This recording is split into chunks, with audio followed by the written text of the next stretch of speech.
Let's recreate the iPhone XR wallpapers.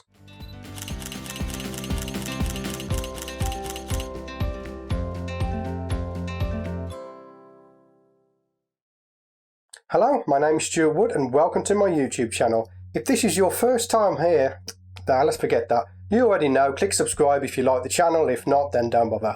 Anyway, what I want to talk about is the new iPhones. Now Apple, was it last week, released these new iPhones, and I want to talk about a big thing about them, and it's not the lackluster upgrade that you're getting from Apple, and it's not the overly priced product that you're getting from Apple. What I want to talk about is the wallpapers that came with the phones. Now these phones have wallpapers that have got it looks like a soap bubble that's on a really colourful background. Now after dissecting these images, then I'm pretty sure that they are a CG creation. We're going to recreate the wallpapers from the iPhone XR, specifically the single bubble on the blue background. By recreating the blue image, we'll be able to learn how to create this type of image, and after that we'll be able to adjust it to change the composition and the colours to our liking. My first attempt that I figured would be just a normal bubble on a colourful background didn't really turn out very well. So because the first effort I didn't work properly, the bubbles look nice, but they haven't got that crispness to them. The depth of field is too shallow for the bubble, so it goes out of focus. Photographing a bubble didn't work. We're going to create a texture of a soap bubble from a flat plane of soap bubble mixture, and the effect we want is basically like creating a planet. Now as you all know, I used to do space art, so this is going to be an interesting one. So this image is going to be created over 2 videos. The first one is going to cover creating the textures of the soap bubble. The second one is going to go into Photoshop and create the actual artwork itself. So as this is the first video, we're going to get onto the photography side of things. So let's get on down there onto the photography table now, and let's photograph this texture. So now that's out the way, we can get on with the photography part of this project. So I'm going to move my camera out the way, come forward a little bit. So this is what I went for in the end, was this circle. And this is a top to a microwavable carton you can get from a pound shop, and all I do is I cut the centre part out and then put it onto my little holder that I got from the bingo, and that gives me a little circular holder for our bubble solution. So we've got a black background that I've stretched over a piece of board. If you use a coloured background like you see in the finished image, you actually lose colour from the bubble solution, so it's best to shoot it on black, then add the coloured background in afterwards in Photoshop. This is what we're going to do. We're going to set up our little bubble thing. Okay. And we've got to mix the solution. So I've got a normal plate and I have a variety of bubble solution. If you don't have bubble solution, you can always use some fairy washing up liquid. But here's the key that I found. Glycerin. You want to add some glycerin to your bubble solution. Now this is the same stuff I add to water whenever I'm doing a model shoot and I want perspiration on the skin. And what this does is it allows the water to evaporate slower than it would do normally. Now in here it is hot because we've got all the lights running. So this bubble solution that's in here will pop very, very quickly.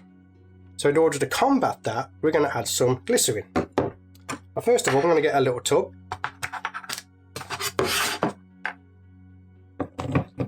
And I'm going to put some glycerin in. We want about 20% glycerin. There we go. And now I'm going to add the bubble solution.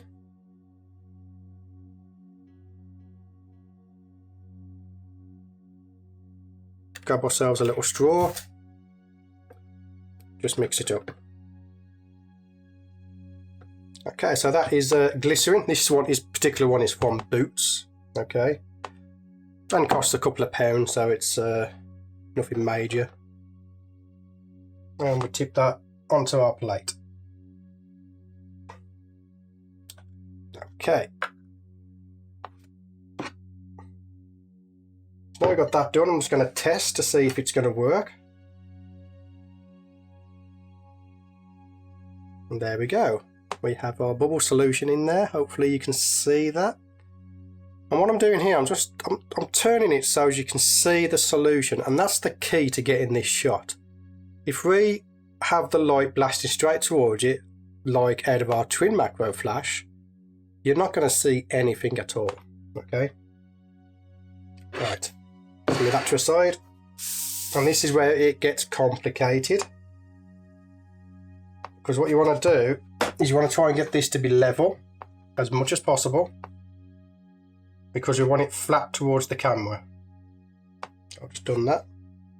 Okay, this is where we play the guessing game. So I'm going to put a little X on my paper. That's where my cube is going to go, so that I can pre-focus and hopefully get it just about right. Now, since we are in a studio environment and we want the sharpest possible image, I am going to take off my UV filter. Just gives us that little bit of extra sharpness, as you know from the video that I did earlier. Since we are capturing the texture, we want the highest resolution possible. So for this demonstration, I'm going to be using the 650D. However, for the final image, I will be using an image that was shot on the 80D. And it's only because the 80D has more megapixels than my 650. That's the only reason, okay? I'm going to be using a shutter speed of 100th of a second. And we're going to be using f8. Now, just for your information, obviously I'm still doing the real world review on this lens. But after f10, this lens falls apart when it comes to sharpness. When you get above f10, it just starts to get softer, softer, softer. That's not what I want for a texture. We want as sharp as possible. So we're going to use f8, which I find from my testing to be the sweet spot of this lens. So I'm going to switch to live view. While in live view, we can zoom in digitally to get our focusing point set. Once we've set the focusing point, once we have the solution in place, we can always fine tune the focusing afterwards.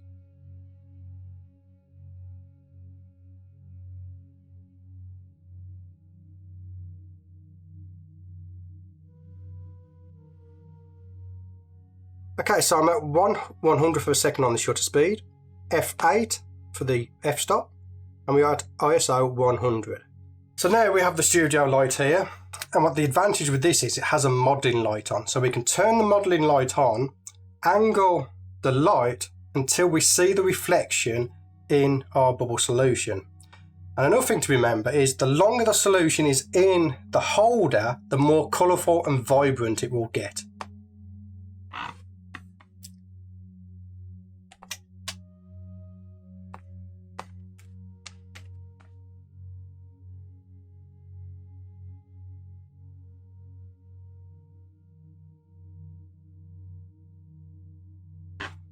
So you can see from there we're getting something that we like, but there's something missing. It's washed out, the texture is. And what it is that's the light coming from the light hitting the bubble solution and we're reflecting off and into the camera. So what we're going to do instead is we're going to use a reflector. So this one has a gold surface on it. We're going to bounce the light from over here onto the gold surface and then onto our bubble solution. Again, I'm going to go into live view. You're going to see this on screen. I'm going to go into live view. I'm going to set up my light and then I'm going to angle the reflector so that you can see the bubble solution. Once we have that, we'll start taking our pictures. So now I've got it angled right. I know where the angle needs to be to take the picture. So what I'm going to do now is just start taking some pictures.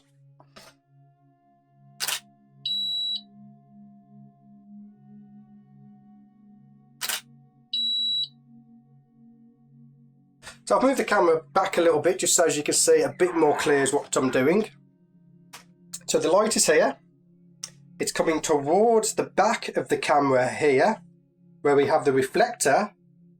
They're going to bounce off the reflector and onto our bubble solution, which is giving us that really nice, vibrant colours that you can see here on the screen now.